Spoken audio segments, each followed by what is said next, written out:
Of one of the men killed in a big rig crash that happened yesterday on the 10.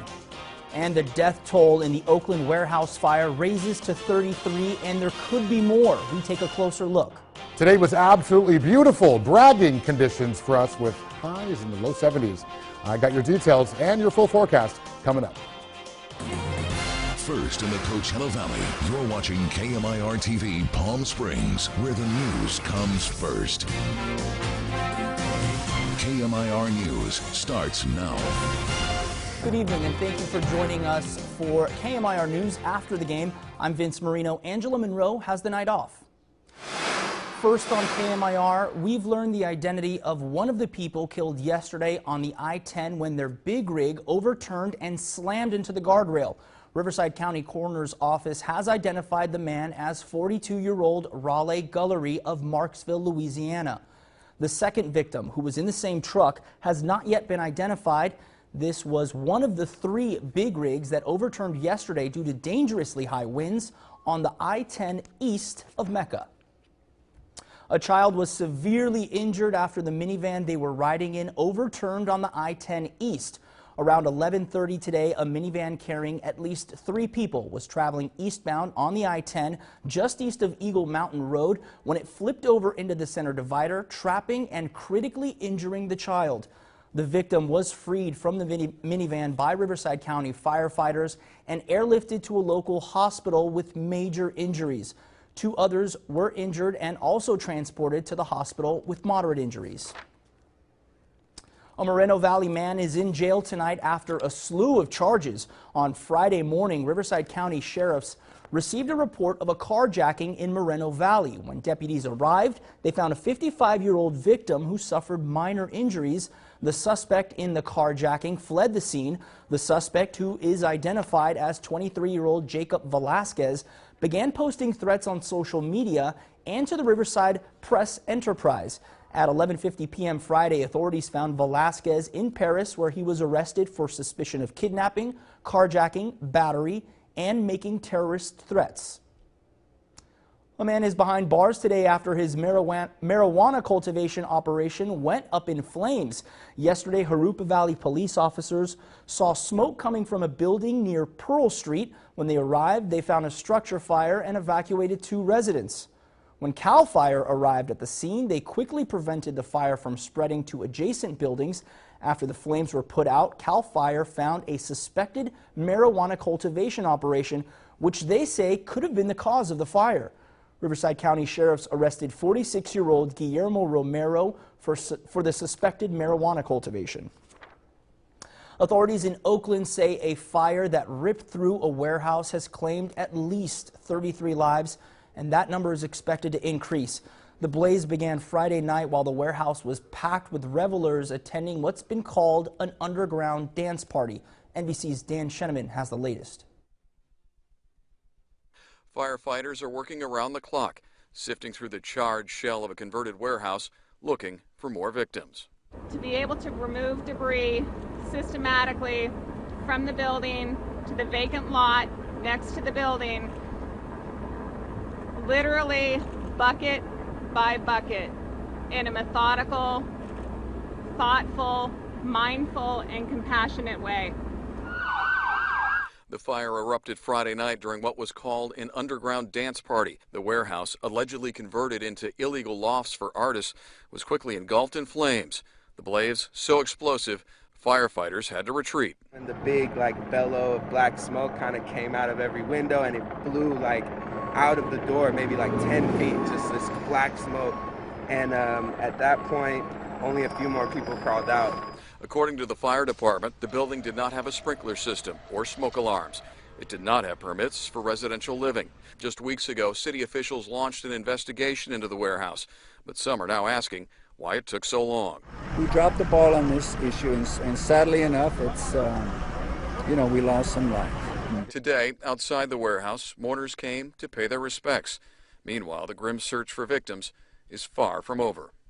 Dan Sheneman, NBC News. Only about 35% of that building has been searched so far. Authorities are working to identify the remains of the victims who have been found. They have asked families who are missing loved ones to help provide DNA samples. Switching gears now, let's get a check on your forecast tonight. Brian Gallo joins us with your weather headlines. Good evening, Coachella Valley. As always, happy Sunday to you, and thank you so much for joining us. What a beautiful day to be had today. Just sensational. Clear skies, some moisture in the air finally, and warmth. Check that out, folks. Our high today was 73 degrees. That puts us about 4 degrees above average temperatures for this time of year. Now things are going to change. We have a chilly week ahead. A cold air mass is being pushed into Southern California, and it's bringing everyone's temps down. So just be aware, it's going to be a very cool week, especially midweek. I'll show you that in your 7-day coming up. Calm winds for us right now, considering we had 3 advisories we were under. The winds have really just tapered, but higher elevated areas, high wind prone areas are still seeing gusts upwards of 25 miles per hour. Here us on the valley floor, we're seeing single digits, anywhere between 5 and 9 miles per hour. So winds are calm for now. Chance of them returning come midweek. I got detail for you in your full weather. Back to you, Vince. All right, Brian, thank you for that. Cheers and victory dances as the U.S. Army Corps of Engineers denies an easement for the Dakota Access Pipeline. The Secretary of the Army Corps of Engineers on Sunday told the Standing Rock Sioux chairman that the current route for the controversial Dakota Access Pipeline will be denied. The Standing Rock Sioux tribe and environmental activists have been demonstrating against the 4-state oil pipeline, which is about 85% constructed. They claim the pipeline construction could pollute nearby water sources and destroy the tribe's sacred sites. I'm just thankful that there were some leaders in the federal government who realized that something is not right, even though it's legal, and heard for the first time in history American Indian issues, heard our voices, and had the courage to take the initiative and make the right decision. And this is something that will go down in history, and I know that it's a blessing for all indigenous peoples. The Obama administration has asked the company behind the project, Energy Transfer Partners, to voluntarily stop construction, but the requests have been ignored. And Fidel Castro's ashes were placed inside of a stone tomb at a cemetery in eastern Cuba. The tomb will serve as the revolutionary leader's final resting place. Cuban state media reported a private ceremony was held today at the cemetery in Santiago. Castro's cremated remains were placed in a sealed niche inside a large round boulder. And hundreds of people who fled eastern Aleppo for government-held areas began returning to their homes in one district today after it was recently captured from the rebels. The Syrian government took journalists into the district using a road through the city center that was reopened 2 days ago. Buses leaving from western Aleppo brought a steady stream of people to inspect homes they hadn't seen in years. And Vice President-elect Mike Pence today defended the phone call President-elect Donald Trump took from Taiwan's president, calling it a courtesy call. Pence says it was one of dozens they've received as they work on their transition to the White House. That includes the naming of hardline Military Corps General James Mattis, expected tomorrow for Defense Secretary. NBC's Jennifer Johnson has our story. As Donald Trump works on his cabinet picks at Trump Tower, his team defended that controversial phone call with Taiwan's president. All he did was receive a phone call. I think everybody should just calm down. He's aware of what our nation's policy is. The call angered China's president. The U.S. broke formal relations with Taiwan almost 4 decades ago as part of its recognition of China.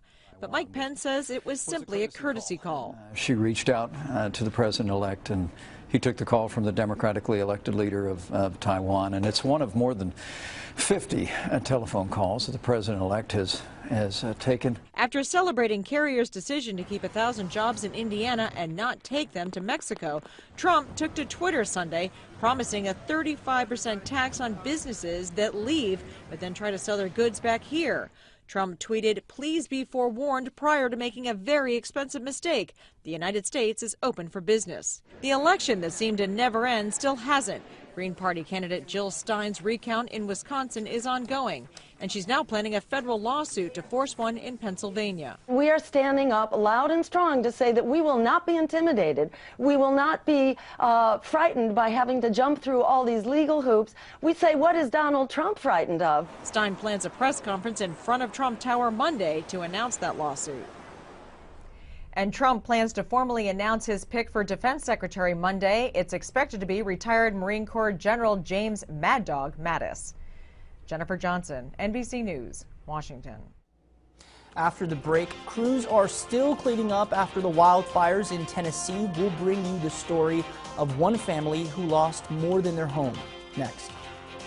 And later, a woman receives an unexpected delivery 40,000 feet in the air. We'll explain.